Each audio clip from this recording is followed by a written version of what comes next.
আমি একটা লেখা পড়েছিলাম, লেখাটা ছিল একটা লোক রাতের বেলা সে মোবাইল দেখতেছে, মোবাইলের মধ্যে সে একটু খারাপ দৃশ্য দেখাচ্ছিল।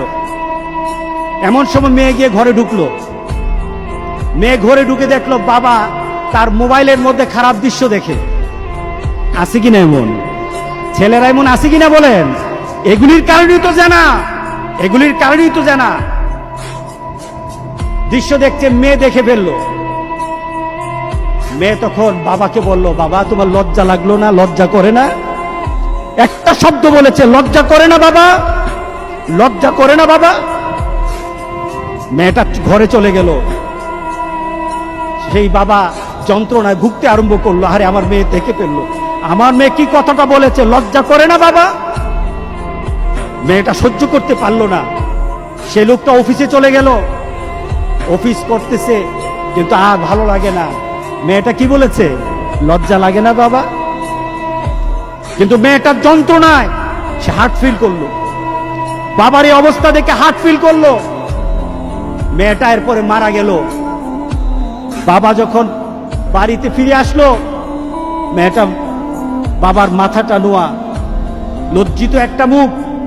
এখনই আমার মেয়ের সাথে দেখা হলে আমার কানে বাজতেছে, আমার মেয়ে আমাকে বলেছে লজ্জা লাগে না বাবা।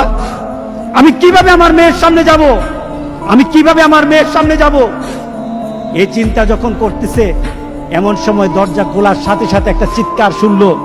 স্ত্রী চিৎকার বলতেছে, আমার মেয়েটা মারা গেছে, আমার মেয়েটা মারা গেছে। বাবার কানে তখন বাজতেছিল রাতের কথা, লজ্জা লাগে না বাবা।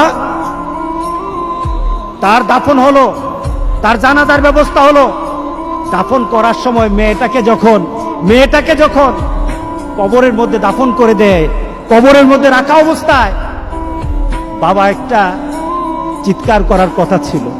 মেয়েটা তো চলে যায়, বাবা চিৎকার করার কথা ছিল, বাবা চিৎকার করে নাই, বাবা হেসে দিয়েছে। বাবা হেসে দিল। তাকে জিজ্ঞাসা করলো, তুমি হাসছো কেন? আমার মেয়েটা চলে গেছে, আমার কলিজার টুকরাটা চলে গেছে, কিন্তু আমার জীবনের মধ্যে একটা আঘাত দিয়ে পরিবর্তন করে গেছে। যেই নীতিতে আমি আমার চরিত্রকে নষ্ট করছি, আমার ঈমানকে নষ্ট করে দিতেছি, আমার মেয়েটা হারিয়ে ফেলেছি, কিন্তু আমি আমার আখিরাতকে বুঝে ফেলেছি, আমি আমার আখিরাতকে বুঝে ফেলেছি।